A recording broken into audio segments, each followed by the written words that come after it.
Hello, everyone, and welcome back into the GSMC Dead Ball Sports Podcast, brought to you as always by the GSMC Sports Network. And for our final segment of today's show, we transition overseas to the Premier League, talking about a top 6 showdown between two teams looking for a win that could define their respective seasons in Manchester City and Chelsea. Both of them in intriguing form, but ultimately the winner of this one controlling their own destiny as to how they can secure a Champions League place, even though England at the moment are holding court in terms of the extra Champions League spot. So it may not be as important as I think it is, but ultimately it could be the win that drives the momentum of this team. But ultimately, let's look into this particular matchup and how both teams match up. Let's talk about City first and foremost. Very, very interesting last couple of months for City, where a lot of people thought they were in crisis. Pep Guardiola acknowledged it, and ultimately they looked like the team that just aged a little bit too quickly, right? They couldn't compensate for the loss of a player like Rodri. They, as Anthony Mazzano said, are surprised that Chelsea has been playing this well because it seems like people thought they were in rebuild. We'll talk about Chelsea in a little bit, and we'll talk about how intriguingly well they've been playing considering the fact they have so many different players who can contribute. But I do think City are the more interesting case study here because, granted, this is a fascinating team, and we're going to talk about all the transfer business they have done in this window a little bit later on in the week. But I still think that this City team has all of its goals in front of them, right? I don't necessarily think they're going to win the Premier League, but they can still qualify for the Champions League. Yes, they're going to be thinking about the breaches in the back of their mind and the trials they'll have to go through. But ultimately, if they can just secure top 4, potentially run Arsenal and Forest close in their chase of Liverpool and ultimately end up a little bit higher in the table, then so be it. But I still think that Man City are a team that no one likes to think, as Anthony Mazzano says, the picture and the tag next to you don't match. I'm not necessarily certain what that means, but thank you for the comment. I hope I can address it soon. But ultimately, yeah, this is going to be an interesting game because both of these teams are in interesting form. Chelsea, the one with the midweek game against Wolves, obviously, kind of snapping that 5-game losing streak. And then City, 5 games unbeaten, but had 2 draws mixed in there, one against Brentford, which you expect them to win. But ultimately, their 6-0 thrash of Ipswich gives hope that maybe this attack has found its footing. Let's talk about the last time these teams met, because this is an interesting topic here. The last time these teams met, City won 2-0, with Haaland and Kovacic the goal scorers. And in that game, I feel like Chelsea were not the same team as they are now. I feel like this Chelsea team has really coalesced, and even in this 5-game losing streak, or streak in which they did not win games, I do think they had a couple draws in there as well.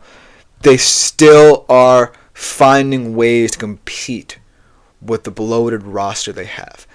Kudos to Enzo Maresca, a manager who a lot of Chelsea fans may not have even heard of at the start of this season, but has really developed this team into something exhibiting a potential top 4 side, and maybe in future years a true title contender. But now, in this specific matchup, it's going to be about, which of these teams' best players, especially in their attack, can really control the tenor of this game. And for Man City, it's been Phil Foden. No player has scored more goals this year in 2025 than Phil Foden. And he's been someone who had a slow start to the year but is now gaining momentum. And yes, you can say that he's faced not necessarily the best of opponents these past couple of weeks. Obviously, Ipswich, certainly not one of the best, but still someone who can really change the outcome of a game. And for Chelsea, obviously, it's a guy like Cole Palmer who has been in a bit of a rough patch over the past couple of weeks, but still someone who I believe can get going at any time, controls the tempo of this Chelsea squad really well. So ultimately going to be an interesting matchup in the midfield. But I do want to address a comment from Anthony Manzano as well. With Manchester United, since you're talking about the Premier League, how unlikely can you see them being demoted the amount of money they spend? I feel like this is more in correlation to the question of whether or not they're relegation candidates and how much money they could lose in that affair.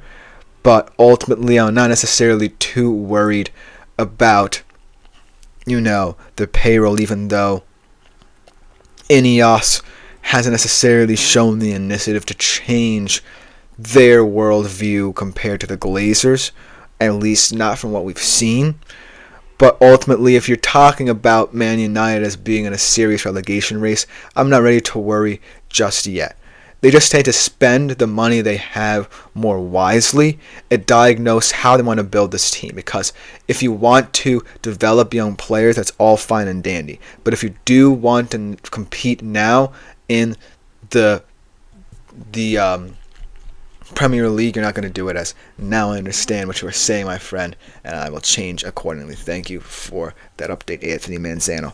But ultimately, I do think heading into this matchup, this Man City-Chelsea clash, this one, in terms of importance, may not matter as much as I'm emphasizing it, because at the end of the day, England might secure the extra Champions League spot, and for the time being, both of these teams would occupy those spots. This is more for a morale boost, because both of these teams, as Splashback says, being where MU feels like relegation. I definitely feel you now that as a quote-unquote Tottenham fan, not a full Tottenham fan, but someone who follows Tottenham religiously, I do feel like talking about top six sides in a relegation fight is weird, but that's the current state of these two teams.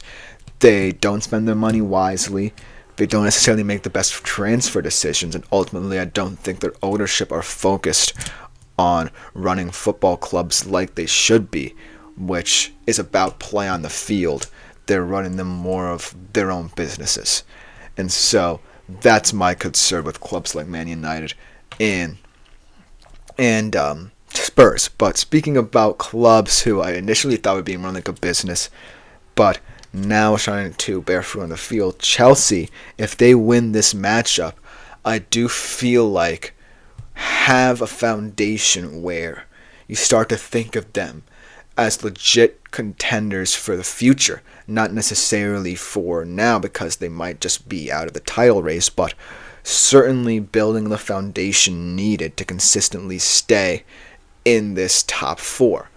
Whereas a Man City win would ultimately bring them to the precipice of getting over this very rough patch, this very rough couple of months, clear their minds a little bit, and reset for this new year as they're gaining momentum.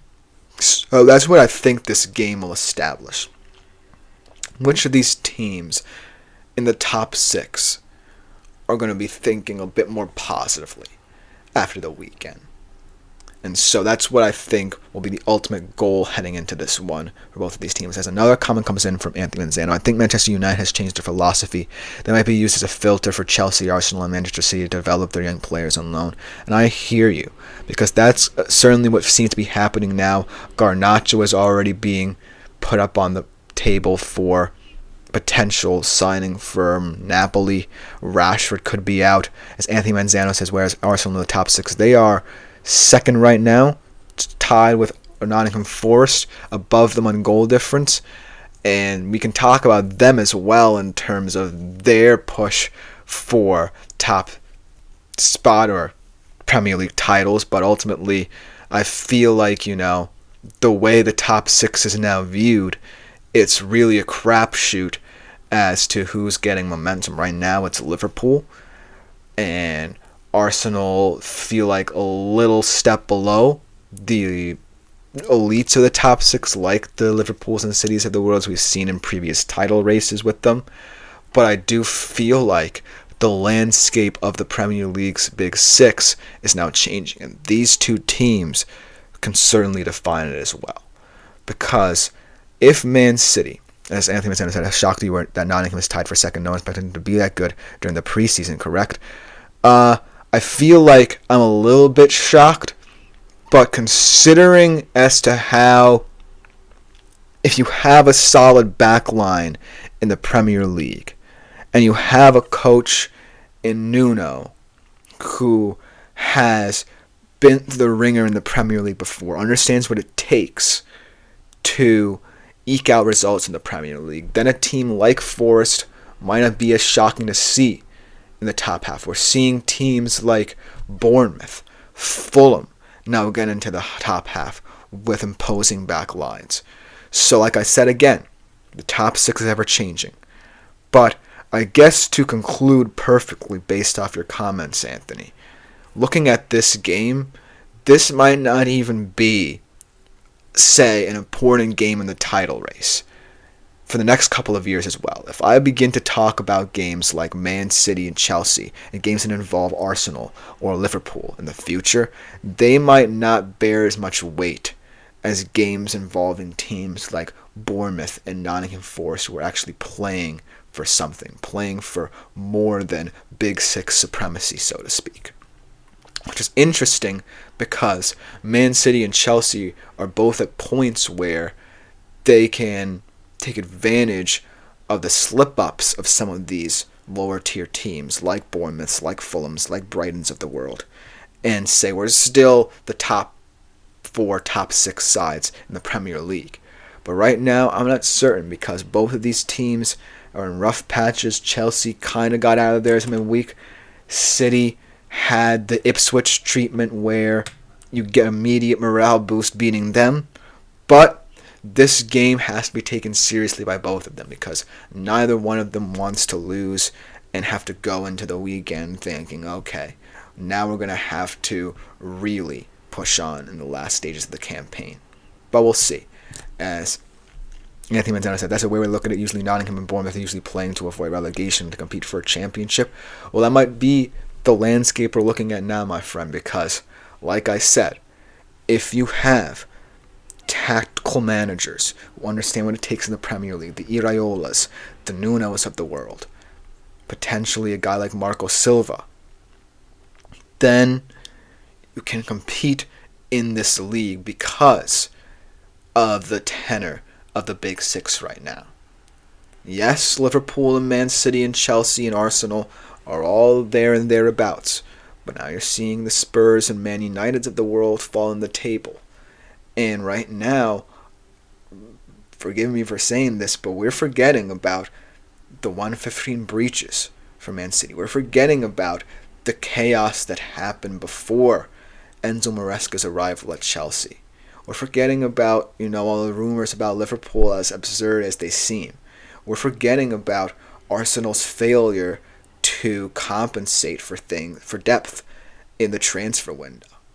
So all of these teams have their flaws. It's how they figure them out. But to conclude, I think that this game particularly is going to be very interesting in terms of how the narrative shifts around teams in the Big Six compared to the teams like Nottingham and Bournemouth.